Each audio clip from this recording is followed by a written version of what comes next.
Hi everyone, we've just got a bunch of people jumping on right now, so we're coming up to 10 o'clock, so we'll give it a couple minutes and then we'll get started. Good to see everybody who's here already.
Hoping everybody's doing well. Looks like it's going to be a beautiful day today, at least in Victoria, British Columbia. We've got a neat group of people from all over the place, although unfortunately our furthest away participant, who's from South Africa, dropped out. It's evening in South Africa already, and she'd forgotten it was her husband's birthday. So we'll have to catch up with her. But yeah, it looks like it's 10 o'clock, so we will get started on time, and we're gonna have a bit of an intro. So I imagine we'll have some more people joining as we go. So without further ado, I will jump right in. So as just a little bit of background, I've been working online full-time as a dedicated web marketer since the start of 2001. And we founded our web marketing agency, Plus ROI Online Marketing, in 2007. We've been advertising in Google that entire time.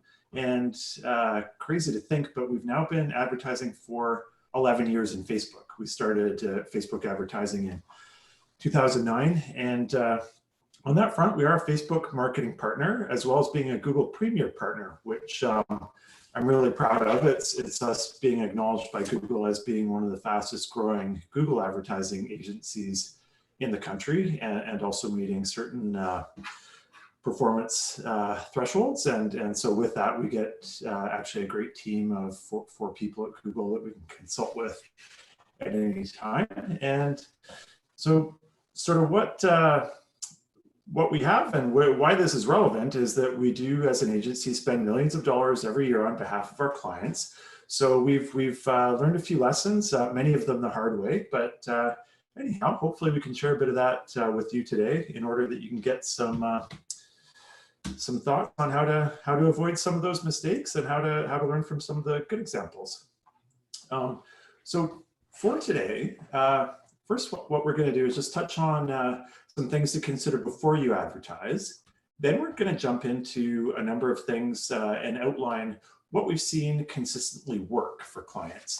After that, we're going to quickly go through all the advertising platforms, and then we'll wrap up with some Q&A. And the Q&A is always the most fun part. And so as we go, if I use any technical jargon and you're not sure of something, please feel free to just submit a question versus the Q&A. And Kayla, who's here as well and helping me out, she'll flag me and we'll answer any quick questions along the way. But anything more involved, we'll leave to the Q&A at the end. And in particular, at the end, I'd love for you to sort of mention your business or product and ask for, hey, what platform might we advertise on? What's a way of sort of moving forwards, or where should we start? And I'm going to go fairly quickly, because we've got a lot to cover and we do want to get to that Q&A. Going to definitely restrain myself from going deep because I do love to talk about advertising, but literally to go all the way into all the content we have here would be, we'd be here for a week. So yeah, well, on that note, we'll jump right in. So a little bit of background. One thing about online advertising is, and I'm not even exaggerating when I say the landscape changes daily, but the online advertising landscape does literally change daily, but the principles rarely change. And this is a really important thing to sort of get confident and comfortable with as you're jumping in. The technology can be super intimidating, but in truth, the really most important thing is to understand your customer and be able to connect with your audience. If you can do that, then you should be able to figure out from that point sort of where to advertise and the finer details. And even in our agency, you know, we have individual specialists who specialize in different areas of the advertising. Nobody knows everything, so don't think that you need to know all the technical stuff. Again, just being able to connect with your customer and then getting a sense of where to dig in further will get you off on the right path. And so again, before you advertise online, one important thing that just an incredible number of people don't do is plan the start to finish customer path. So if somebody sees your ad, where do you take them to when they click on your ad? When they're there, is that something that that they're going to buy right away? What's the sales cycle like? Is your product something they will buy right away, or is it something that they might consider for a week? Or in the case of technology services, sometimes people consider making a switch for a year. So you need to know what that path is, and then make a plan to treat the customer appropriately at each stage in that path. And if you don't do that, chances of success are pretty low.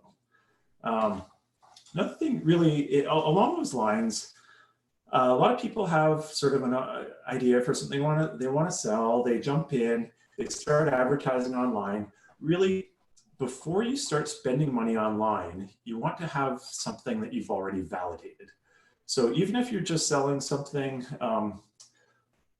you know, a small thing, perhaps even a product that you've made yourself, and also we've been working lately with some people in the food industry who sell sort of food that they prepare on their farms and their own products. In that case, really before you start selling online, you want to make sure in that example that hey, if you're at a market, if you're displaying in a market, are people buying it? Does it need to be, do people need more information before they buy? Do you have to have a conversation before they buy? And again, once you have a product that people can quickly understand what it is and they buy it very readily, then you're ready to sell online. If you haven't reached that stage offline, then really you kind of need to plan on spending a pretty large budget to go through that whole validation process online. Another critical thing is to get your tracking and reporting systems in place. You truly can't really succeed without that. Or if you do, you might get lucky, but you won't know why something worked and you won't be able to replicate it. And then lastly, you really want to consider each ad or campaign an experiment. Most ads don't work right away necessarily. You might have to try 3 or 4 or 5 different ads to get one that shows some promise, and then refine that one. It really is, it's not a process of succeeding or failing on a case-by-case basis. It's a situation of conducting ongoing experiments, figuring out what's working, and then building on what works, and of course not doing what doesn't. So just as a little bit of background, most online advertising is based on a pay-per-click model. So that's PPC is what us industry folks call it. And on that model, you're basically paying on a per-click basis to these advertising publishers. There are some exceptions. So those include the CPM, or cost per thousand model. And also, if you've been doing cost per click advertising in an account and most of the platforms work the same. If you've been doing cost per click advertising, but tracking what they call conversions, or sales or leads collected, if you're tracking conversions, then you can switch to a cost per action basis and let the artificial intelligence of the different platforms kick in. And that can be a very attractive thing if you get to that point where you have those conversions happening. And essentially, you typically bid on what you're willing to pay for a click. And that said, it's your bid combined with your performance that dictate your practical cost per click. So if you have a really low click-through rate, as it's called, which is the percentage of times somebody clicks on your ad after seeing it, if you have a very low click-through rate, you can have an extremely high bid, but you still may not get your ad displayed on the platforms, simply because having that low click-through rate shows that your ad is not resonating with people and it's not particularly relevant, so the platform's not encouraged to show it from a user experience perspective. And then on the flip side, if you're not being clicked on very often, you're not making any money for these platforms. So definitely some consideration there. And the one good thing about the pay-per-click model is that unlike traditional media, and there's lots of great examples of effective traditional media, but unlike if you advertise in a magazine, for instance, and you're going to pay whether or not your ad is successful, whether or not anybody phones you, whether or not anybody goes to your website from the ad. In the pay-per-click model, you only pay when people take action. So let's talk a little bit about targeting, just very quickly as well, just to help put some of the advertising into perspective. And there's a couple different types of targeting that we look at. The first is user-based targeting. And so that would be things like on Facebook. If you can target a group that likes Ford Mustangs, and this has been an expressed interest or an expressed behavior on the part of the target group, in that they have actually gone out and liked Ford Mustangs. They've explicitly done that. We can also target according to observed behaviors. So for instance, you can target people who visit Ford Mustang websites, or who visit sort of American classic car sites possibly, or something that's quite exciting with some types of advertising, you can target people who have watched more than a certain percentage of a video that you might post. That's obviously gets pretty powerful. And then of course also demographics. So things like age, gender, location, basically anything that is known about you online, you can also target according to ads. Sort of a little higher sort of in the evolution is intent-based targeting. And that's where somebody might be explicitly searching for 2017 Ford Mustang for sale. And so that means that they're very likely in the market right now for a vehicle. They're not just interested in that vehicle. They don't simply like that vehicle. The fact that they have the word for sale in their search query there indicates that they are probably looking to buy one. Can also look at other intent-based things, like if people are visiting dealer sites, the Auto Trader site, then that is a behavior, but it's an intent-focused behavior. And then lastly, and kind of excitingly when it works, is that with layered targeting, you can actually layer user and intent-based targeting to create a very refined audience. So for instance, on Facebook, you could target men who live in Vancouver between the ages of 25 and 35 who like Ford Mustangs and don't have kids. That's a target that you can actually create in a matter of minutes. Or you could look through Google advertising, you could actually target single women in Seattle who are in the top 50% of household incomes and who are actually searching for auto financing. That would be a very powerful example of a target, layered target rather. One thing about these layered targets is that you do need quite a big audience that you're advertising into to get down to that level of detail. Doesn't really work great in small markets, but for sort of regional and national, it can work fantastic. So measurement and reporting is, of course, another critical area. And there's a couple ways to go about this. One that you absolutely want to do is you can tag all your advertising links. And if you're working with Google Analytics, which you should be, the Google ads are automatically tagged, but then you can tag all the links in all your other ads so that they will show up as campaigns in Google Analytics. and you can measure them by the exact source and ad that they came from. As well, we talked about the results-based targeting and the conversion tracking, and each individual platform typically also has a tag that you can set up on your website so that you can track results within the platform. And that allows you to do that conversion-based bidding and that performance-based bidding right within your accounts. For instance, in Facebook, it's called the pixel. So you're putting the Facebook pixel on your website. As mentioned before, testing is also very critical. We don't, unfortunately, have time to get into sort of testing methodologies, but you will want to try different ads, and ideally you'll want to conduct A/B testing, which is doing random testing of different variables. And then ultimately, being meticulous with these things is critical for success, and especially in competitive industries. If you're not paying attention to this, and it's kind of the boring part, it's the data part and the finicky setup part.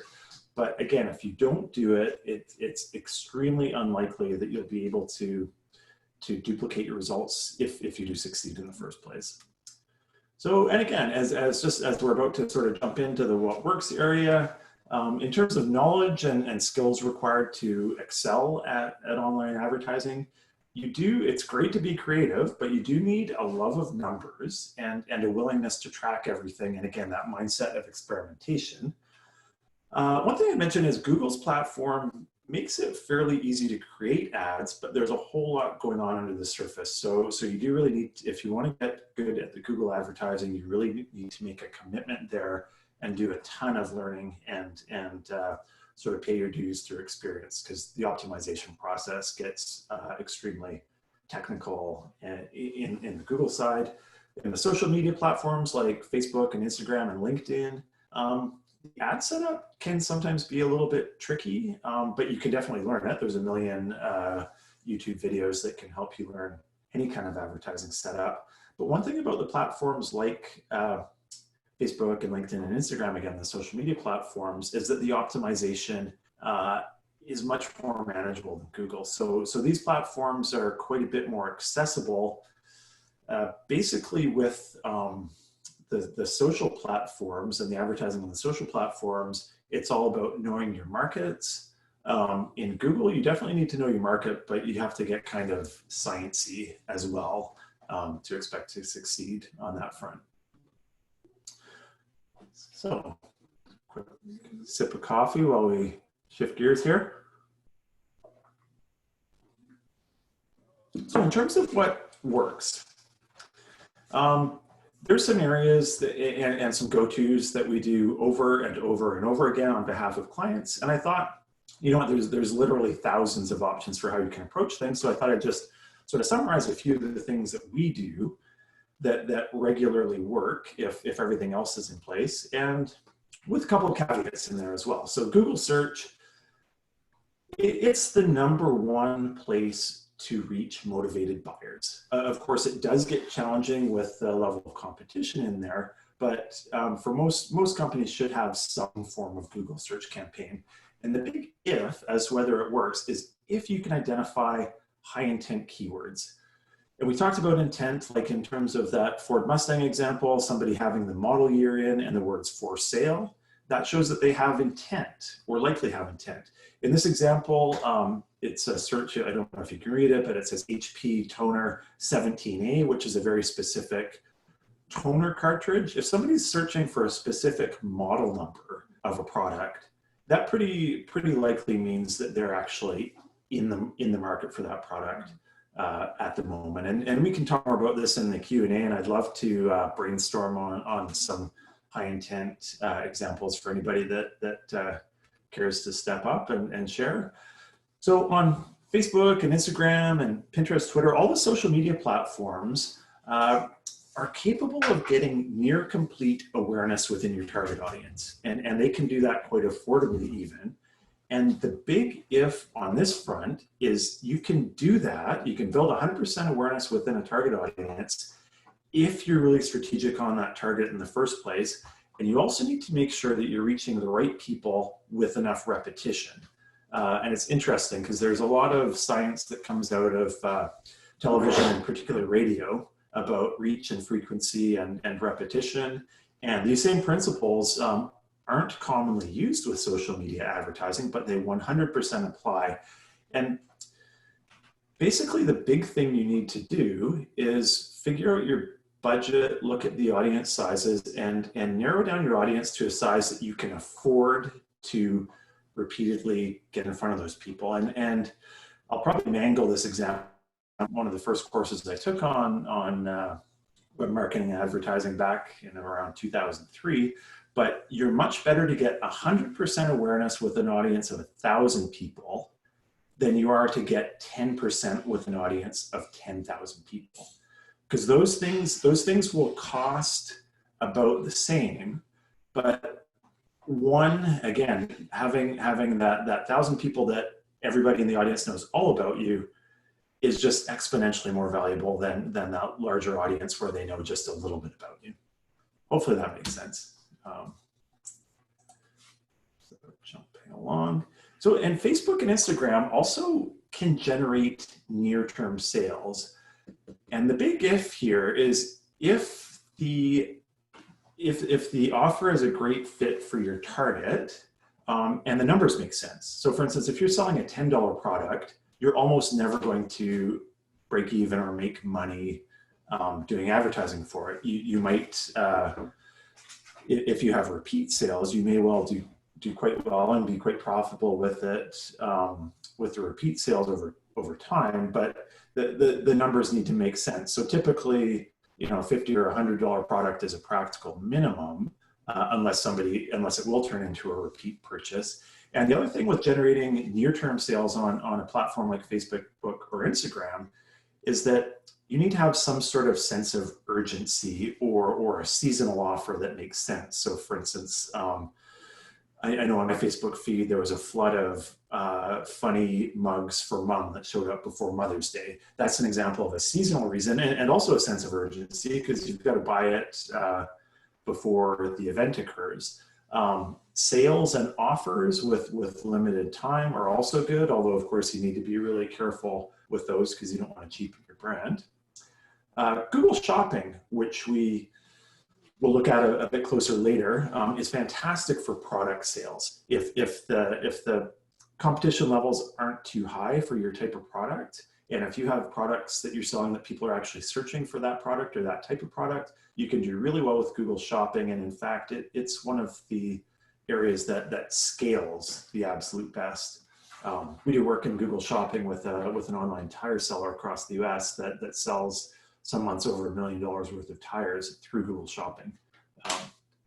So you can definitely succeed there. And it's the artificial intelligence in Google in this case that really makes a difference. It will go and find the people that are going to buy. The Google Display, which we'll talk a bit more as well, but for sales or leads, Google Display, they're the ads that you see, the banner ads you see all over the internet. You can see a couple examples here that are showing up on the Times Colonist page. And again, if you can identify the right audience and put the right offer in front of them, you can definitely generate sales and leads through this platform.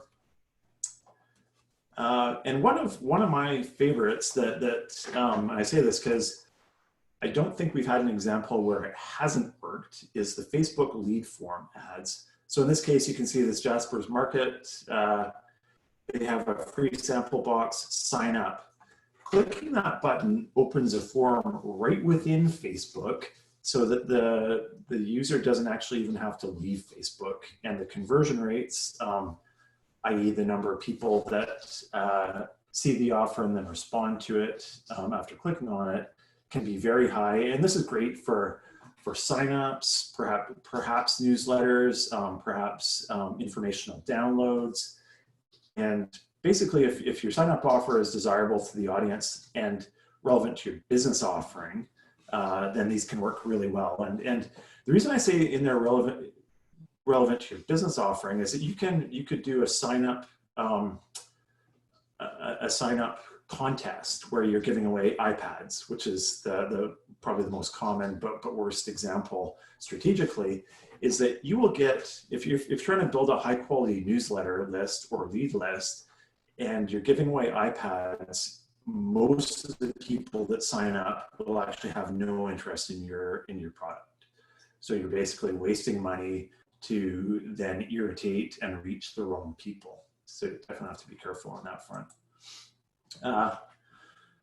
Again, sort of basic Facebook, Instagram, and Google display ads. Again, there are opportunities to run funnel strategies. These are much more involved, so not for the faint of heart, but essentially it's coming up with some sort of ad that promotes something that indicates, it doesn't cost any money, but it indicates that somebody is interested in your thing. So in this example here, this 7-day email course, if this Klaviyo company, if somebody subscribes, the person who's subscribed has clearly indicated that they are interested in e-commerce and email. And so then that's actually when the marketing process starts. That's when this company would then advertise to those people with a paid offering and try and get them to convert into something that was a paid offering. Another great example on Facebook again is that you can do promoted video ads, and you need a fairly large audience, but you can, if you do a video that directly relates to your sort of product area, you can then track the number of people that watched beyond a certain percentage point of that video, and then that becomes the audience. That's the next step in your funnel. The first step in the funnel is that very high level where you advertise to everybody. And then at that next step, so if you advertise to, let's say start by advertising to a market of 20,000 people, and then there's 4,000 people that watch your video past 50%, you then have a market of 4,000 people that you know are interested in a product type, and then you start marketing to them, possibly with another free offer or sign-up offer, or possibly with a paid offer, depending on your strategy there.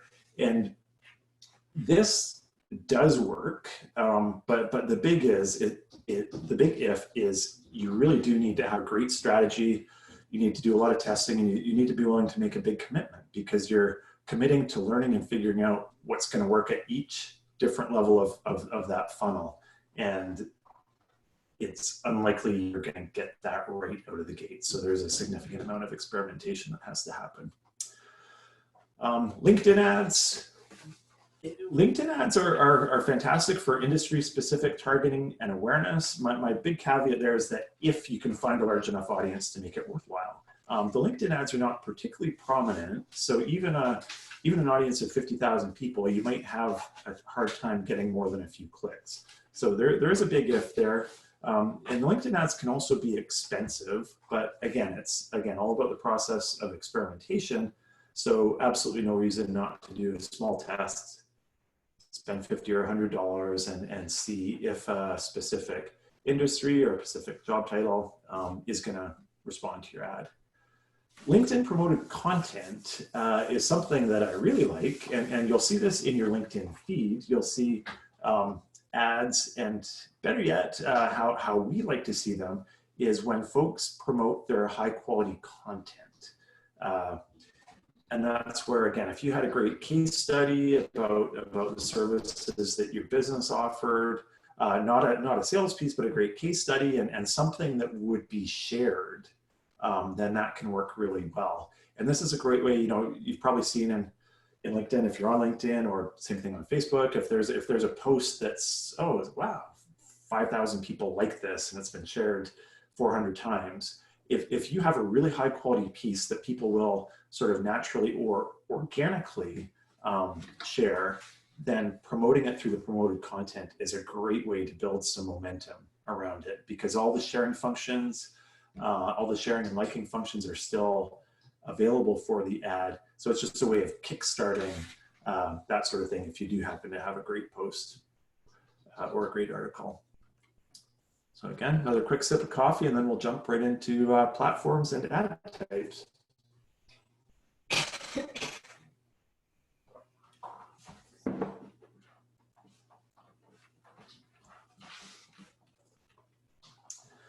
So Facebook and Instagram, we'll start with them and just quickly do an overview here. And basically the Facebook ad manager lets you make different types of ads And these are distributed across both Facebook and Instagram, which Instagram, of course, is now owned by Facebook. And so some of these types of ads include the Facebook photo ads. These are the most common ones that you see in your feeds. There are Facebook video ads. And I should mention too that Facebook is really loving video right now. They're trying to promote it. They're trying to make it more of a part of their platform. So they actually make it quite affordable and attractive to advertising via video right now. Having an effective video ad, of course, is another matter that you got to figure out.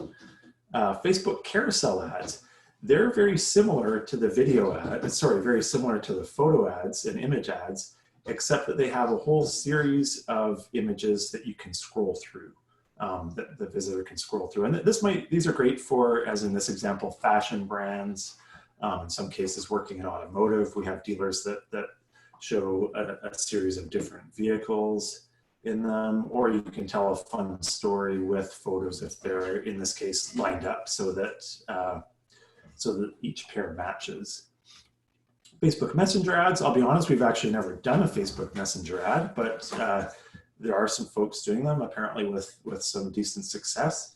These days, I'm always a little bit hesitant about being too intrusive, and we haven't had a client where there's been a strategy that's come up that wouldn't risk being intrusive, but definitely if you can brainstorm an idea that would make sense within Messenger, then that could work well. We talked about the Facebook lead ads. So again, in this case, whatever it is, somebody clicks to sign up and they fill out the form directly on Facebook. Just talking briefly on Instagram by itself, despite most of the Instagram ads being available through Facebook, there's a couple types that are only available through Instagram. Kind of drives me nuts as well, because you have to do them from your phone, which I'm just a total klutz with.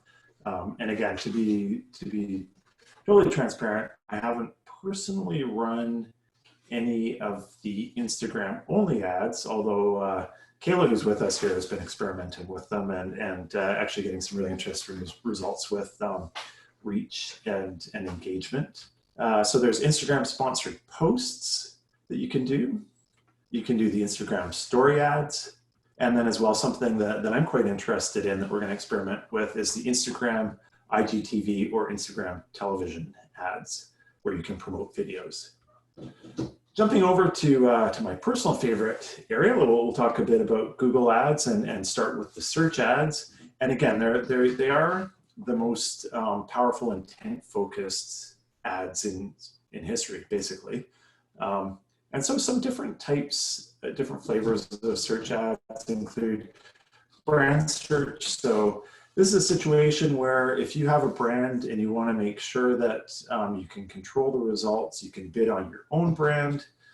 Typically with clients, unless there are other advertisers who are encroaching on their brand, we often don't do those because you're going to show up typically first in search for your own brand anyhow, but there are definitely a lot of uses for them, particularly in the travel and hotel industry.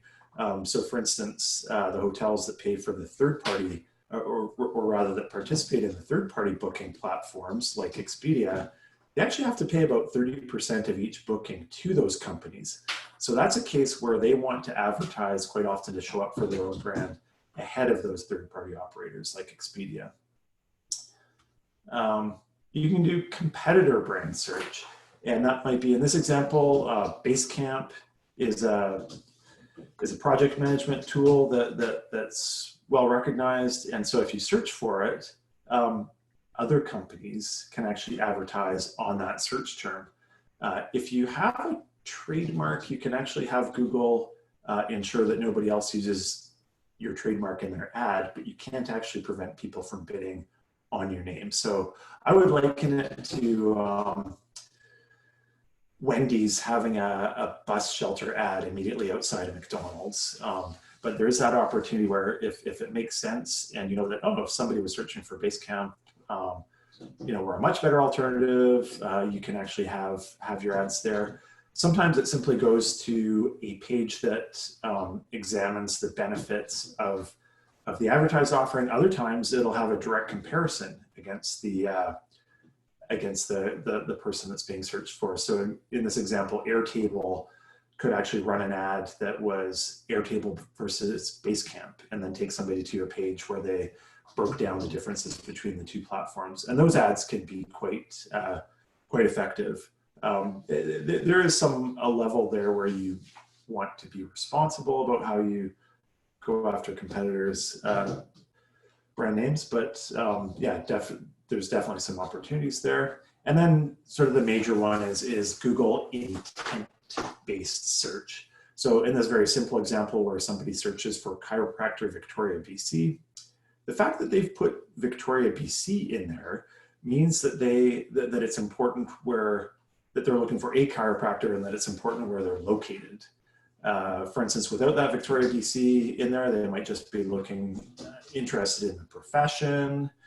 They might be interested in different things about that, but they're not necessarily looking for someone. So other things that indicate intent are people use the near me expression, which is one of the fastest growing queries or query qualifiers in Google. If somebody uses that term like near me, if they list a city or country, and here in Canada, of course, for e-commerce, that's just a fantastic sort of blinking green light. When somebody puts the term Canada next to a product search, that probably means that they're concerned about shipping.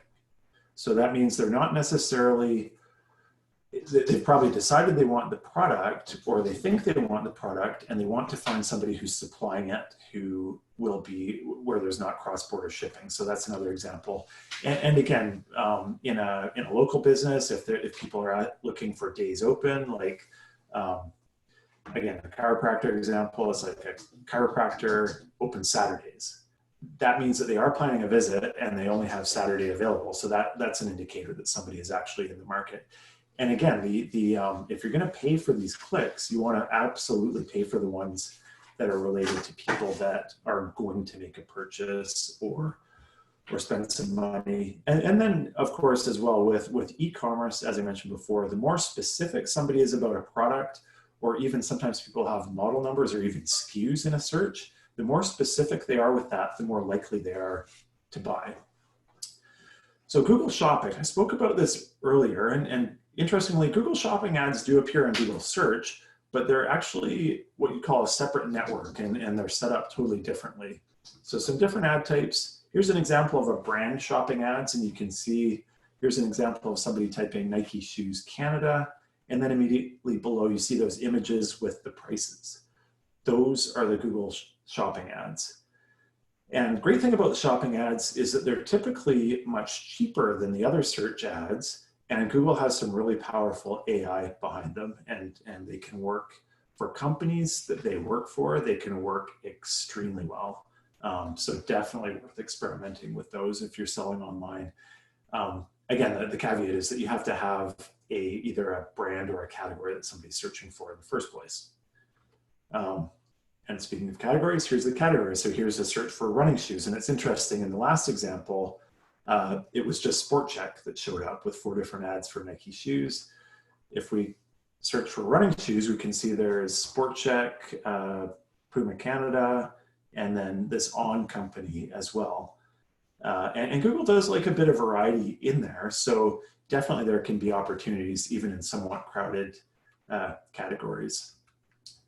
And then lastly, there's an interesting, it's not really a category, but there's an option for running campaign types. You can see the Google Shopping ads are here on the right, and kind of irrelevant what it appears like on this end. If you have a large catalog, a large inventory online, you can actually set up these smart shopping ads that basically gives Google permission to show your ads to whoever Google thinks will buy. This can be sometimes fantastic, and it can be sometimes horrendous. And basically the real challenge is that Google, of course, uses its AI or its artificial intelligence to figure out who's going to buy, but it needs quite a bit of data to do that. So you basically, to sign up for the Google Smart Shopping ads and have a good chance of success, you have to be prepared to spend a fairly large budget, and you also have to be prepared to potentially lose a fairly large budget.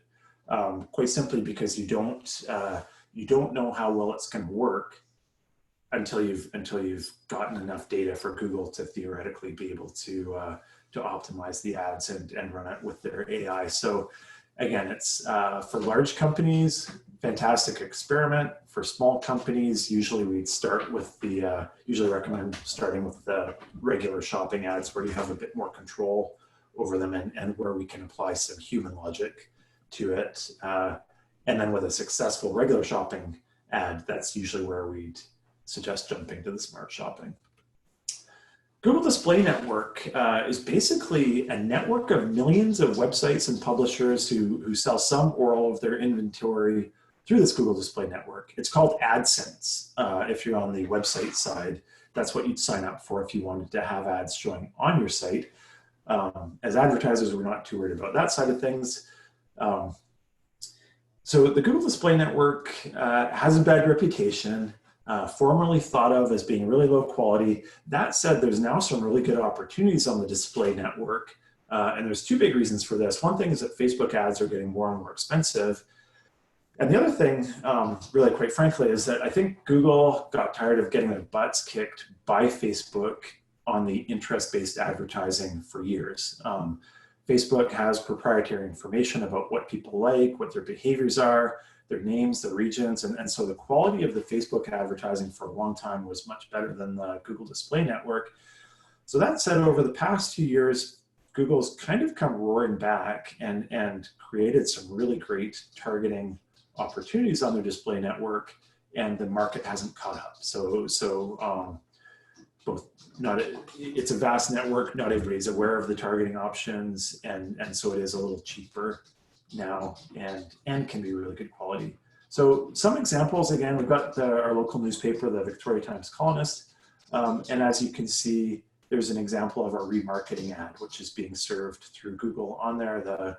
I was on a mountain biking website last week, so of course they want me to buy something, and so they're advertising a mountain biking jersey there. So that's an example of a remarketing ad. We've all seen them. And those apply on Facebook as well. You can do the image ads with the remarketing, or as Facebook calls it, retargeting. For some reason, they call it by a different name. But those can be very effective in the situation where somebody is considering a purchase. Topic-based ads, again, it actually looks like there's a bit of a theme here, but we've got another mountain biking example, mountain biking website, and you can see there's a sign up and win over on the side. So that's a topic-based ad served through Google. There are affinity ads. So there's an example of fresh sales, CRM, customer relationship management tool that is likely there because that's something I'm interested in, and Google knows that, and fresh sales is targeting those people because I don't think I've ever been to that website. So that's an example of an affinity ad where you can basically tell Google what sort of sites your ideal customers would be visiting, and it will create an audience based on that. Intent and in-market ads. Here's an example of a Ford ad on a site that's showing the Ford Mustang, and this is one area. Google has what are called in-market audiences for about 500 different categories now. So you can identify people in different locations who are looking for an apartment, looking to buy a home, looking to buy a car, looking to buy a truck. Again, there's about 400 or 500 of those that Google has preset and already defined because they can recognize search behaviors when somebody's actually in the market to buy something. So these in-market ads and audiences can be very powerful. Also, you can create custom intent ones as well, sometimes with similar levels of success. And that's where you create an audience, define some characteristics, and Google tries to do an audience like the preset ones that it has. You can do managed placement ads, and here's an example again. So for instance, if you wanted to target people who lived in Seattle who were visiting the New York Times website, you can do that. You can basically pick the group of websites that you want to appear on.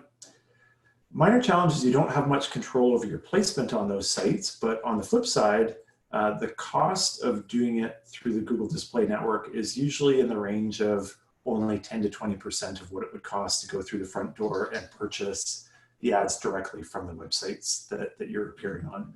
So definitely, if you're trying to reach people who read certain types of publications, some great opportunities there. Of course, we're all familiar with YouTube ads. Those are fairly straightforward to place. Again, the challenge is really just in having a super strategic video ad that will generate results. And moving right along, and we're getting there. We're going to get to the Q&A soon. Twitter offers promoted tweets and also offers app install ads. Going to be honest here with Twitter and Pinterest. We've done ads on them. They're basically great for getting engagement and building your followers on those platforms. Case studies where people have successfully sold products or services through them are pretty few and far between. But definitely the opportunities there, particularly in the app install side, is quite compelling. Yeah, so there's the promoted tweets and the app installs. In Pinterest, you can do promoted pins, you can do buyable pins, you can do, again, promoted apps, so you can get people signing up for your app through Pinterest. If it's highly relevant, that could be effective. And I know there are cases where retailers who are super strong on Pinterest do have good success with their promoted pins and buyable pins. That said, the caveat is that you first have to have a strong presence on there and understand Pinterest and the strategies around that before your ads are likely to succeed. Moving along, LinkedIn. LinkedIn is an interesting one. It's considered the best way to reach professionals, and in many ways it is. It has fantastic targeting by company, industry, position. I think of there are some, actually it's funny, here in the smaller city of Victoria, British Columbia, we got lumped in with the Lower Mainland, so it's a bit challenging to target people in our own city, although we did once have a success story where we targeted, for a real estate development, we targeted people who worked at UVic and Royal Roads and Camosun, and reaching, because their top market was educators, post-secondary educators. And so by targeting that group around real estate development, we're actually able to get some great traffic and results. That said, definitely worth experimenting with, but LinkedIn can be a little bit expensive and sometimes quite low volume. And just back in here. So this, of course, is what the LinkedIn text ads look like. They're not particularly prominent, so they're sometimes hard to get the results with. Here's another example of the LinkedIn sponsored content that we were talking about before. We have used this and do use this. I've used it for our own informational posts, and it can work extremely well. Again, if you have shareable content, these sponsored content posts, again, it can be the flywheel that gets the momentum going to get some really good engagement and spread.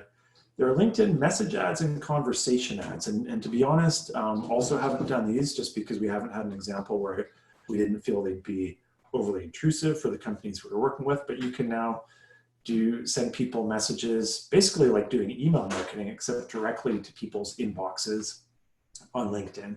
And I think there's definitely going to be some opportunities there if your messaging is relevant enough. And so on to the Q&A now, but first, a word from our sponsor. So Plus ROI, as mentioned, we've been around since 2007. We're a performance-focused, multi-channel digital marketing agency. We do work for companies all across the US and Canada, sometimes in Europe and Asia as well even. We're a distributed company, i.e. we've been working remotely in self-isolation since long before our recent crisis, and we're really good at doing sort of strategic engagements for online advertising, search engine optimization, basically all the stuff to get more visitors and clients. And then on the flip side, we've also got a division called Jumpstart Web that was just launched a little bit over a year ago. And with Jumpstart Web, that's for more local professionals. So lawyers, chiropractors, physiotherapists, counselors. We do automotive and retail. And with Jumpstart Web, we basically just do really cost-effective packages for advertising and simple but effective websites. I'm really easy to get in touch with, and can connect with me on LinkedIn or just send a note. As I mentioned here, I don't bite. Always happy to answer questions and even just do a bit of brainstorming with anybody that wants to chat. And with that said, let's get into the Q&A and discussion. And so I see we have a question in already about which social media would be best to auction sell art, such as painting, jewelry, etc. And my answer to that would be that if you already have a presence on Instagram or Pinterest, those would be great to try with your existing audience and extensions of your audience. Otherwise, probably Facebook. Again, just possibly Google Display. The one thing about those sorts of things is people don't usually search for them specifically unless there is a very specific type of piece. So basically you're going to look for your best audiences, which is probably going to be starting with Facebook. Do we have any other questions right now, or does anybody want to raise a hand? We can unmute you and let you ask a question verbally if you like. Oh, and here's one. Youssef, go ahead, please. Hello, thank you for the webinar first. My question is that I work with a company that sells a B2B product that is not necessarily a necessity and can be pretty expensive. We're struggling with our conversion. We have a lot of Facebook ads running, and but people are clicking without converting. What would you suggest maybe we could do to just get over that, and what would be the best platform, maybe the best way to sell a relatively expensive B2B product? So relatively, so the challenge really is I think as a low-priced B2B product, or sorry, as a high-priced B2B product, somebody's not going to buy it right away. There's pretty much 0% chance that somebody's going to arrive on the website and buy it on that first visit. So with that in mind, really the absolute most important thing is to be strategic and think about, well, what can we do? And that's where inbound marketing usually comes into play. So if you can identify, well, hey, what would be the absolute biggest pain point of this, of somebody who might want the product, and then to create an educational piece that would educate them on how to solve that pain point. Ideally, it would be relevant to your product as well. But if you can get them to a page where they present them with some information about that, about how they solve that pain point, and make sure you establish the credibility by sharing some good information, and then having an offer for them to sign up to download, that would absolutely be a way of starting a relationship. And then that's a situation where you can contact them directly. You can ask them if they want any more information, and you can basically at that point have a sales lead. That would be kind of the first step, I think. Does that make sense? Yes, it does. Thank you very much. We've been trying to try a different angle, as marketing is all about testing, but that's a good point. We've been working on a few infographics and things like that. So that's already our next step. Thank you very much, Rob. Yeah, and the last comment I would throw in there as well is just simply that those affinity audiences on Google Display can be quite attractive as well, because if you can come up with a list of the top 5 websites that your prospects would go to, and only qualified potential buyers would go to, you can actually create an audience out of people that search and go to those sites on the Google Display Network and advertise, typically at about half the cost of Facebook there. So thank you very much. You're welcome. And as we've got, Dana next. oh, great, thank you. And so, so Dana's asked, for low price digital downloads, craft patterns of around $10, would your suggestion be to use ads? And if so, which might be best for such low price items, or focus on SEO? And the search engine, well, I'll start with the last part of the question first, is that search engine optimization is great if you can build it up, but it typically takes months and sometimes years to get to a point where search engine optimization is delivering traffic. So I always like to complement search engine optimization with some advertising traffic, because you can get the advertising traffic right away. I think overall, for it to be effective through advertising with a $10 product, I would really focus on maybe some strategies. For one thing, some strategies about how to turn people into repeat customers so that your customer lifetime value might be enough to spend on the advertising. So for instance, if over a period of, if an average customer is a customer for 3 years and purchases 8 things, then maybe they're an $80 customer, and that changes the budget where advertising might make sense.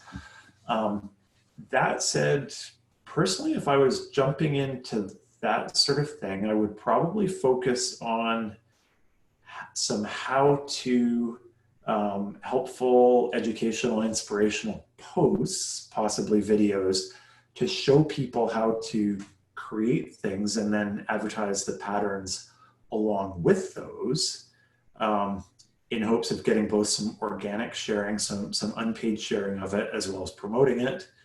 And otherwise, again, looking to create some really focused audiences and experiment in the Facebook and Google display, possibly look at a platform like Instagram or Pinterest and focus on building up an audience, and then integrate and then starting to get some advertising happening there. Again, probably the strategy though is, the first one is to spend a little bit of money on advertising, knowing that it's probably not going to be profitable, but just establishing, if I get the right people to our site, will they actually buy? And that's really the first question to answer. And then once you get to a point where the answer is yes, then kind of expand and try some different advertising strategies. Yeah, hopefully that helps. And, oh, thanks. I see Kayla's shared that Erica has asked about, I have questions across Canada. How do I use marketing to go across Canada, even if my business location is technically in Alberta?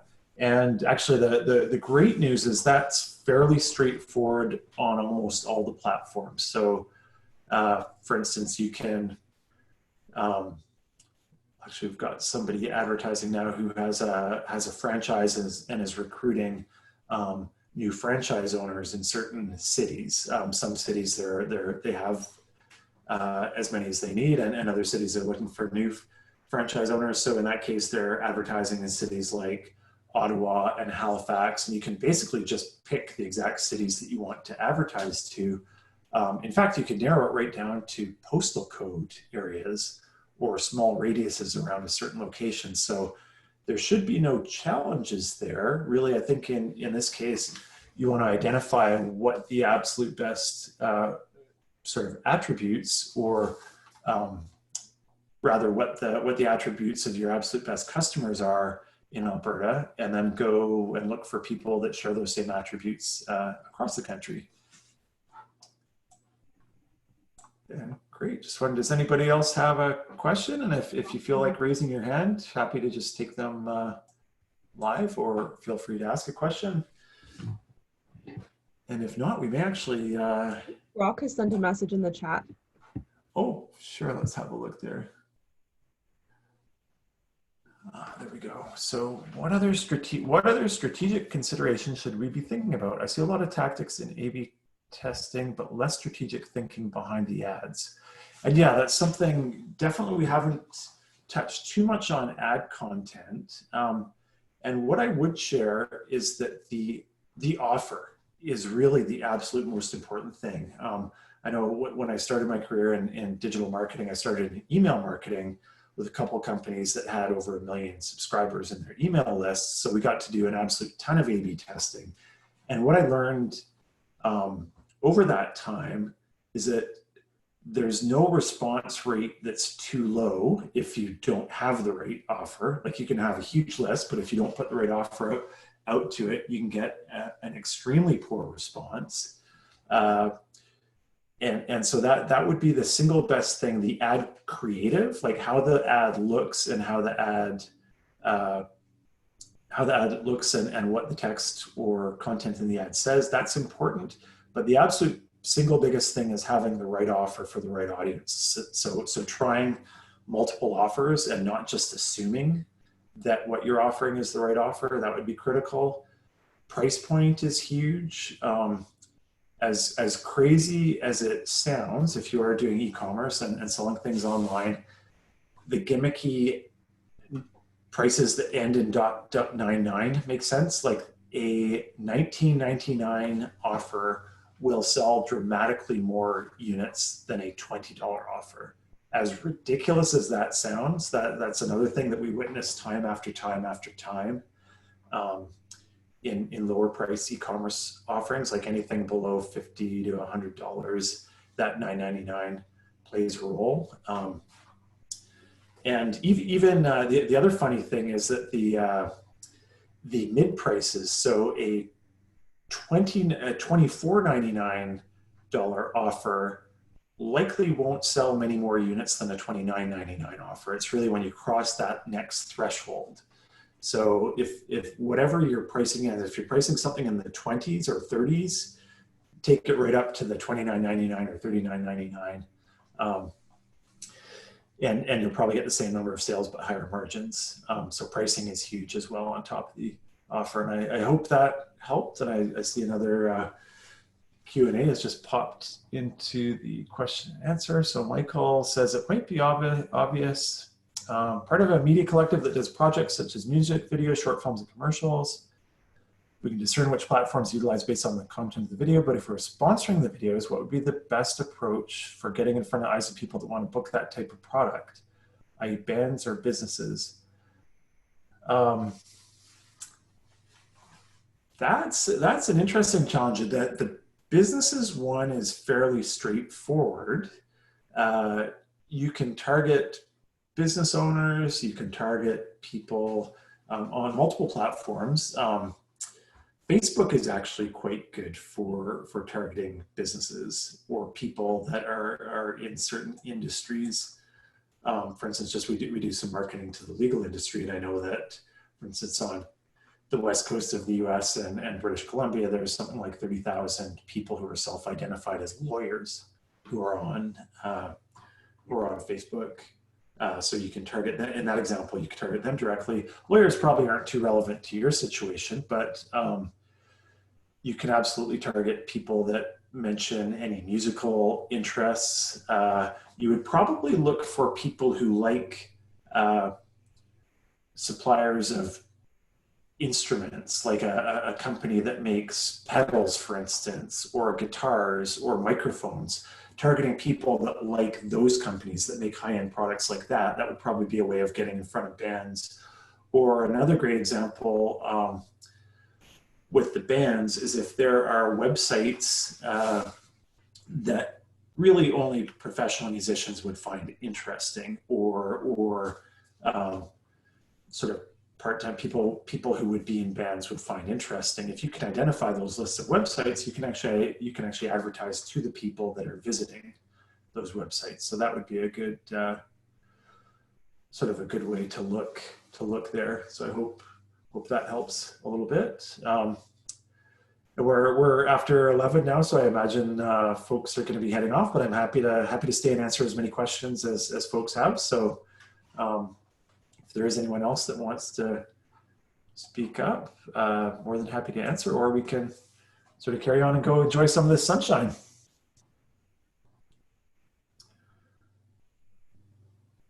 All right, well, I think that will wrap us up for today. I would encourage you, again, if you have any questions or feedback, please let me know. We will send out, I should have mentioned this before, we will send out the slides to everybody. And on that note, thanks so much for your attention, everybody, and we'll see you another time.